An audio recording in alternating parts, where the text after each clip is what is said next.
Okay, mga kasimanwa sa office aton nga Libaco Municipal Police Station ag pagkaroon kibaan aton makarang agahon si Police Chief Master Sergeant Rolly Subiaga rong aton nga Deputy Chief ita Libaco MPS angot sa dahil karon natabo nga shooting incident kung November 1 pa no undas KBE o mag-aaga na i-clarify naton din information sir sa Energy FM Kalibo, nanurong background ko dahil karang reportedly shooting incident nga natabo sa aton nga banwa. Good morning sa atong nga pumuwi at Libaco Unknown at sa ibang nakabati sa Energy FM. Good morning sir. In behalf sa aton nga Officer in Charge Police Captain Larry Jan Vidal, ako si Chief Master Sergeant Rolly Subiaga at Libaco MPS. Ko pit sa alas 11 gabi pero nag-agturo si Barangay Captain Unaw, Barangay Captain at Lagsan di Bacaw Aklan nga may alis nga shooting incident ito sa may anang area at Lagsan di Bacaw Aklan. Sa aton nga pagkuan, yung ginakontak na naro aton nga mga may aton ito nga force multiplier nga army ang kaplo na verify na kung minatuod yung reported nga incident. Ngani ko aton nga pag-responde ito nga may tama kuno sa shooting incident ro aton nga victim nga dayang si alias Tukay, 26 years old, single, ag resident at sitio Taban, Barangay de Lagsan, Libaco Aklan. Ag ginbaril imaw ni alias Batok. Estimated it edad ni Batok karahay 57 years old nga imaw residente man it parehas nga barangay. Sa initial nga investigasyon namon ko alas 11 at gabi nga nag-agto iya si kapitan nga insigida ro aton nga Libaco Police Station sa panguna ko atong Police Captain Vidal ay nag-agto sa area kung siin ro dayang ngarang mga victim nga rahay nag-agi pa sa detachment at atong Lagsan sa army nga nagakontak na ro victim nga rahay ginagayungan dait dahil nga duyan paagto niya sa aton nga magapit nga area kung si Indo makaabot ro aton nga siyakyan. Nga ni mga alas 2 it aga-aga it pit sa 2 et November to ito kami nag-amon nga patrol kay bahan nga ro aton nga MDRMO Libacaw. Hay ito kami sa Manika sitio Manika, proper Manika ro MDRMO ro aton nga patrol nakalusot sa tulay nga to nga naghulat ko aton nga victim. Agro daya suno sa aton nga victim ro nagbaril ka na hay dayang si Batok ra. Ag may kaibahan da imaw nga unga nga daywa ag may anang gumankon nga daywa bali 5 sanda nga hindi ma-identify ko atong mga witnesses ro dayang nga daywa nang gumankon. Ro kibahan ni alias Tukay nga nga victim hay ro anang tatay ag anang gumankon man ag sambilog nga mat sa amo-amo na daw mat sa imaw ro anang ginapangitan-an ito bali 5 masanda kibahan ko dayang victim. Ro initial investigation dayang si victim ag anang kibahan nga apat bilog hay naghalin ra imaw sa sitio Taroytoy paagtok kung taiya sa proper dalagsaan naka anang mga bag anang mga daga hay 3 sako nga pagay may bugas ag dawang bilog nga baboy. Dayang mga baboy kung tanara hay anak ko anang amo. Pag cross nanda kuno sa doy nga suba it Taroytoy nga boundary it dalagsaan hay may nakita sa nga tawo ag dayang mga tawo nga na identify ko atong nga victim nga dayang suspect nga si Batok nga ginpawukpan sanda ngandoy nga naigo ro atong nga victim sa anang lip sa wagat o anang alima ag anang hawak nga daywang tama ag sa kilid niya sa bilog nga bali 5 ro anang tama sa likod tanan ro anang tama. Paghambal nandang matsa more or less abi mga 20 ang gupok na andang nabatian na to. Pero ang mga gamit nga itong ginhakwat ay ginaywanan da ag nagkarapasan dat dalagan yun. Doon doon ang inisyal nga natabo ko sa iya nga ron. Udoy man na sir ano nga initial nga natabok ko pan. Ngani idoy nga ron nga makaron hay ginhapit naton sa infirmary. Tapos ay later on yani nasayran naton do daya nga ra nga victim gali hay may standing warrant. Okay. Dayang warrant nga hay issue ra it ni Vicente, Honorable Vicente Representative Judge, it Regional Trial Court, it Dubangas Branch 68.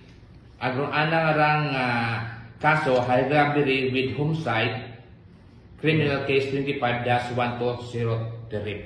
Robbery with homicide. Robbery with homicide. Sa siin kung buot anang kaso nga sir? Ro ana nga kaso nga hay itot sa Dumangas, Iloilo. Agdaya nga ra nga issued it August 19, 2025. Dali lang. August 19, 2025. August 19, 2025. Okay. Okay. So, paano sir nasa yuran na rin natin nga may anagali ka nga pending warrant of arrest? Then, pag-report niya gini, Kapitan Iyagat alas 11, gabi 8 November 1, ay nahambal na nga dayang si alias Tokay nga ra, alias Abi, ang later on na panamon nga ro kanang complete name, ag nasayran namon nga may ana nga standing warrant sa amon nga files. Okay. Sa among files it mga wanted. Okay. Ag dayang issue it atong nga Dumangas nga Nga police station. police station oo. Okay. So, nano ro status mo karon by the way, una-una na gali, ro anang medical status, kumusta ro victim? Makaron hay ito ro atong hapon hay na ICU ani or atong nga victim ag may aton itong gabantay nga PNP man makaron sa hospital arrest abi mo makaron sa aton nga kuano natibakaw.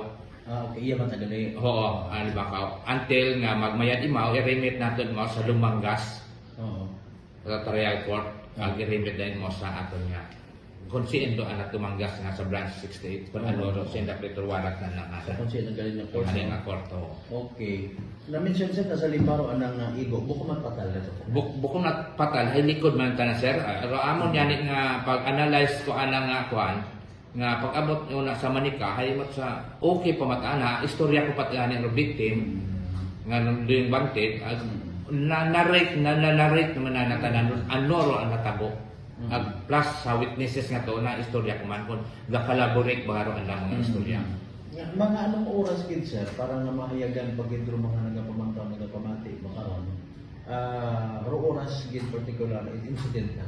Ro ana insidente it oras hay November 1, 2025 it alas 5 it hapon ro nakabugid it do yung pag-ambos kanda. Okay. Ro pag-report niya ni Kapitan Camon hay alas 11 gabi. Oo. Do yan ro ana so pero aton nga signal ito hindi nato yun pa no. Oo.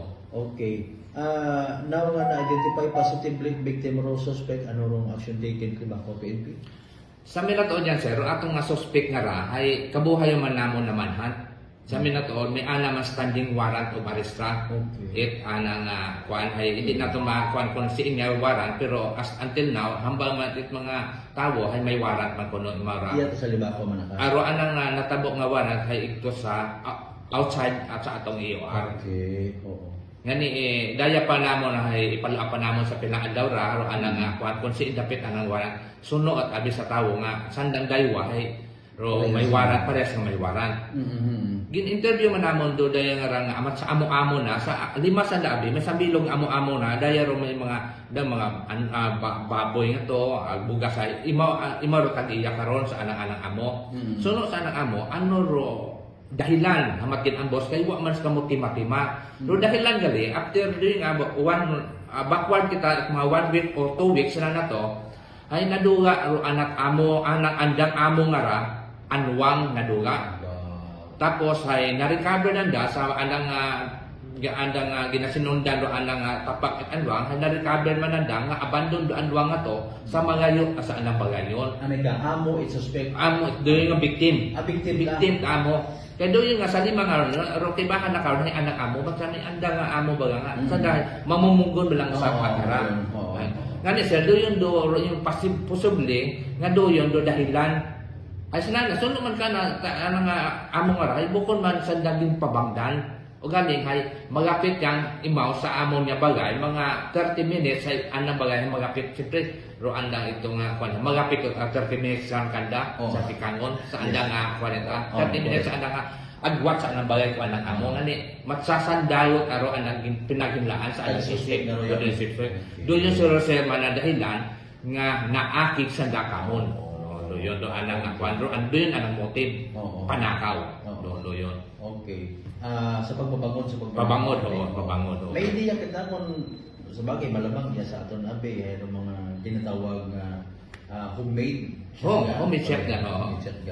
Okay. May ano sir, may nayang chance sa pakunta ayan kung bisan kung November 2 abi o kahapon nga mausit na suspect ag maares.